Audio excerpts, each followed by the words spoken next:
She smiled so sweetly in the photo, her favorite sweatshirt, no makeup, hair up in a bun, said she took it just for me. But in the mirror behind her, I saw something she didn't mean for me to see: his shoes on the floor beside her bed. My name is Eric. I'm 34, live in Portland. And I'm a graphic designer for a publishing company that still thinks print media has a shot. I work from home, mostly quiet days filled with Pantone palettes, deadline emails, and way too much coffee. I'm not flashy, never have been. The kind of guy who reads cereal boxes while eating cereal and laughs at the same. 10 stand-up clips I've seen 100 times, but I've always tried to be steady, reliable. Someone who shows up, and that's what I was trying to be when I met Brianna.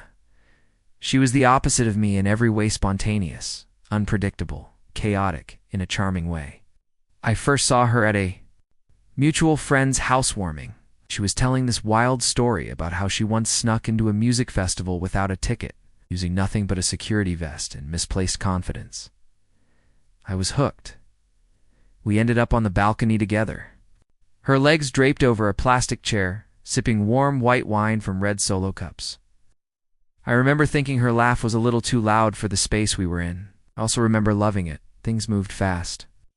2 weeks after our first date, she left a toothbrush at my place. 3 months later, she moved in. We built a rhythm. Tuesday night Thai food.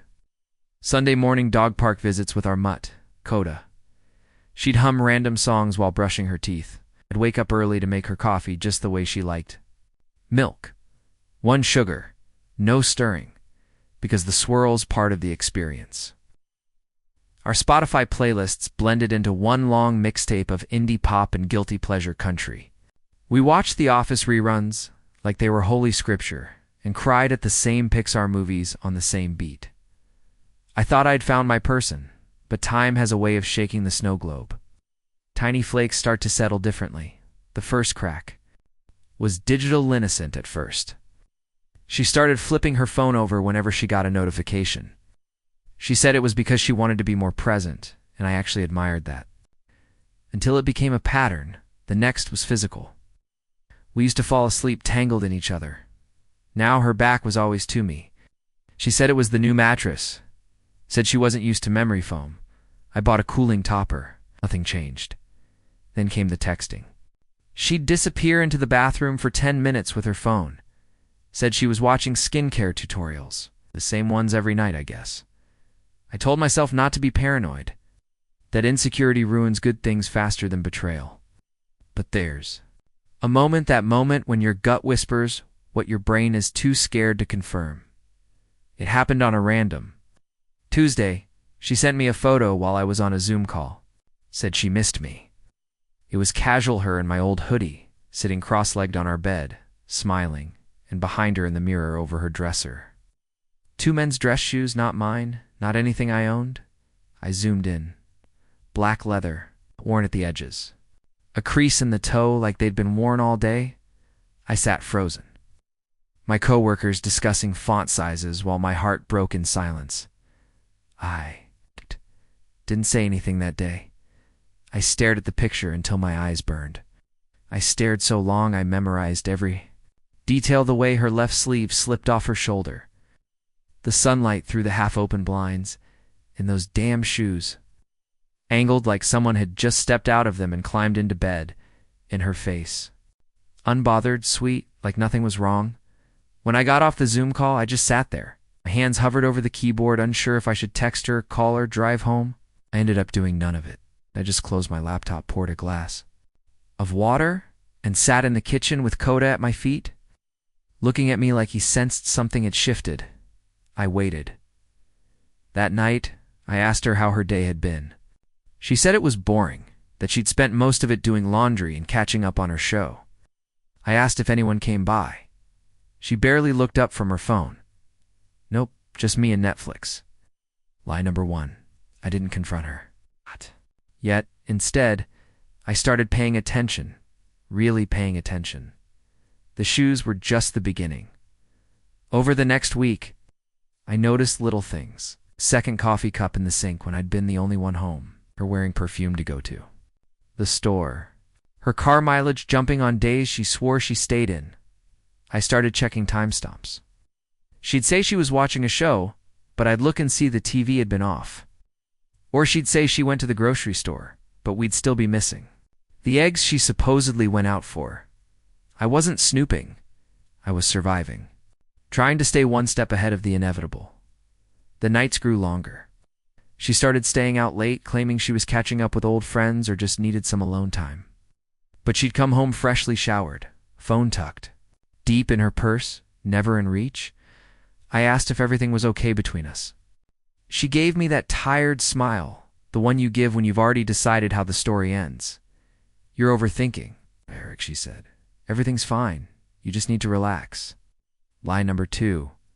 One night, I watched her unlock her phone with her face and swipe fast to delete something before turning the screen toward me to show me a meme. She laughed like it was nothing, like her fingers weren't moving with practice speed. She'd changed her password 2 days later. Lie number 3. I finally cracked the night I walked into our bedroom and caught her mid-call. She didn't hear me come in. Her voice was soft, gentle, gentler than she'd been with me in weeks. "No, he's here now. I'll text you when I can. I miss you too." When she saw me, she jumped like she'd been caught stealing. "Oh, hey, babe. Just talking to a tailor. From my yoga class." Tailor. From yoga. Lie number 4. I nodded and walked to the kitchen, poured myself a drink, sat at the counter, and finally accepted what I had been denying for weeks. She was cheating. Not just emotionally. It's not just distantly. Someone else had been in my house. In my bed. Wearing shoes I didn't recognize. Leaving behind barely washed coffee cups and smirking in her mirror selfies like I was just a ghost in the room. And the worst part? She didn't even care enough to hide it well. I didn't explode. Didn't flip tables or scream or throw her things out the window like some bad sitcom scene. It's not who I am. It's never been who I am. But silence. It's that I could do. I went inward. I stopped asking her questions. Stopped initiating plans. Stopped pretending I didn't know. And in that stillness, I started collecting truth. The next day, while she was out for a walk, I opened her laptop. She never thought to log out of anything. Probably didn't think I had it in me. I started with her email. Nothing too obvious there. But when I clicked into her Google Drive, I found a folder called Referrals. Harmless name. Inside. Screenshots of Airbnb confirmations. Photos of her and him, half his face cropped out, but enough left to know he wasn't me. Captions like "Best Weekend Ever" and "Secret Adventures." There were dates, locations, receipts, hotel stays booked on days she told me she was helping her mom move. One even matched the day she said she had a stomach flu and needed to be alone. I dug deeper into her synced messages. Her cloud photos. I found more selfies like the one she'd sent Mitha. Same mirror, same bed, different angles. And in several, you could see bits and pieces of him. A tattooed forearm.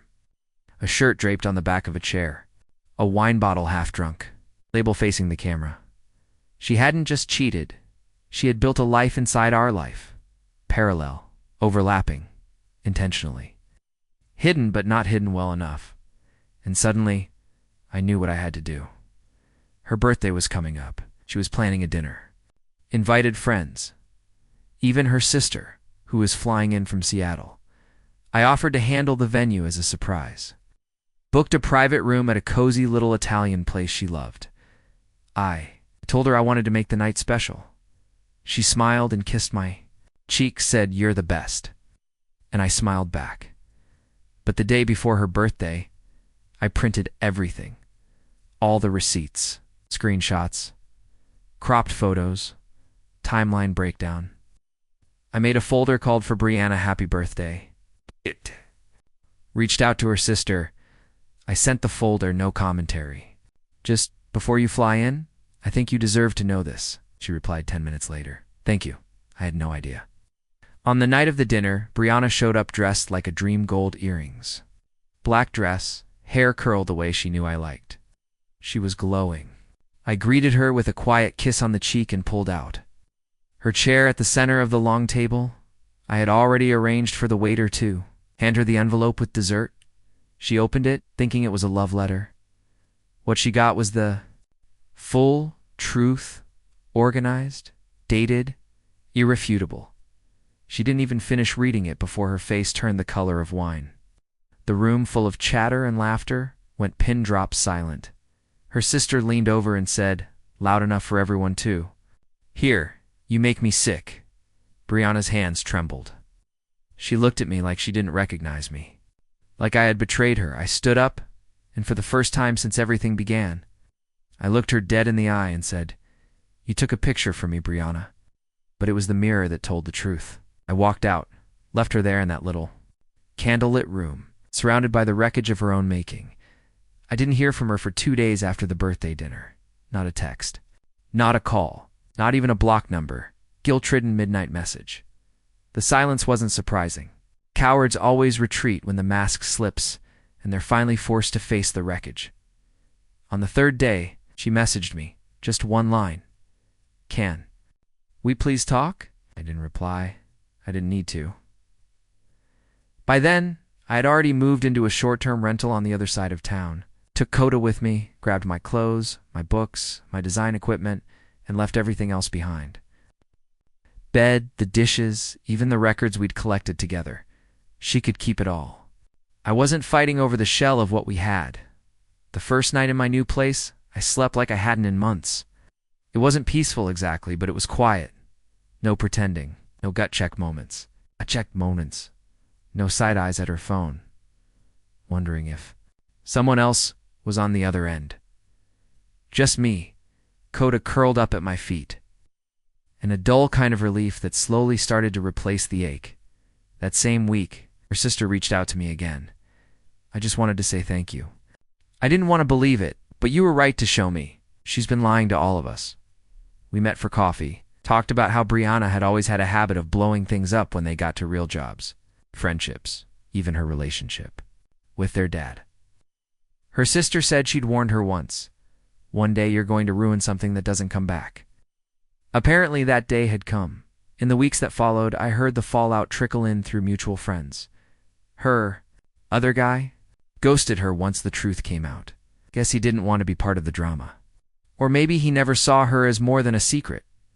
Some of her friends, especially the ones at that birthday dinner, cut ties completely. One posted a cryptic quote the next day on Instagram, "Loyalty isn't gray, it's black and white. I didn't like it, didn't comment, but I felt it." She lost her job not long after that. Not directly because of me, but because she missed a few shifts and her head wasn't in the game. Probably didn't help that her coworkers now knew. She was living a double life. She tried to reach out again, this time with paragraphs. "Apologies. I didn't mean to. I was in a dark place. You were too good for me." The usual. I didn't reply. But again, I didn't delete it either. Not out of hope. Just as a reminder, I kept going. Started therapy. Twice a month at first. Learned how much I'd ignored my own intuition just to keep someone else comfortable. Started journaling again. Started running again. Even signed up for a beginner's pottery class, something I'd always joked about doing but never made time for. Brianna became a shadow. A lesson sometimes she still pops up in my mind, like when I see her favorite brand of coffee at the grocery store, or hear that one Fleetwood Mac song she used to sing off-key in the shower, but now it's just noise. Background static, it doesn't hurt anymore. And one day, months later, I ran into him, the guy from the pictures. I didn't recognize him at first, not until he walked past me and then doubled back. "You're Eric, right?" I nodded. He looked awkward, guilty maybe, or just tired. "She told me you were controlling," he said, "that you made her feel small." I raised an eyebrow. "Does that sound like me now?" He looked away.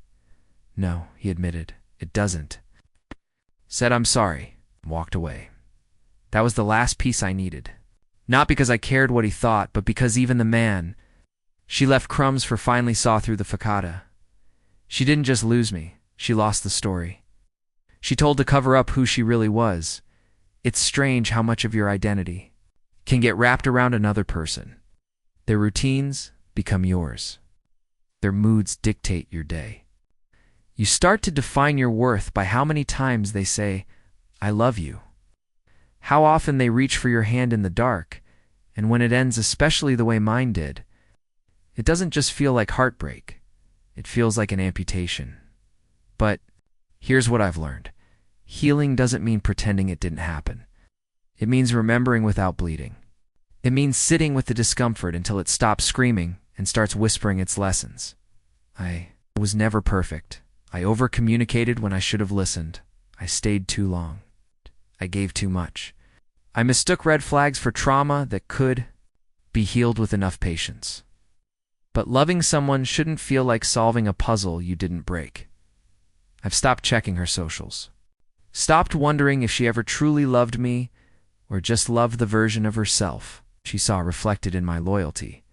It doesn't matter anymore. What matters is that I did love her. I showed up, stayed faithful. I poured everything I had into. What we built in when she chose someone else, I didn't beg. I didn't try to convince her I was worth staying for. I let her go, and I built something new. My apartment is smaller now, but it's cleaner. The books on my shelves are mine. The playlists, they're full of songs I actually like. I even started my own design side hustle freelance logos, album covers, weird niche poster art that makes no sense but brings me joy. And when I take selfies now, there's no one in the mirror behind me, just me. That's enough. I don't need closure. I don't need her apology, turns out. The best revenge is finally being at peace. If you enjoyed my story, don't forget to like and subscribe for more real-life stories like this.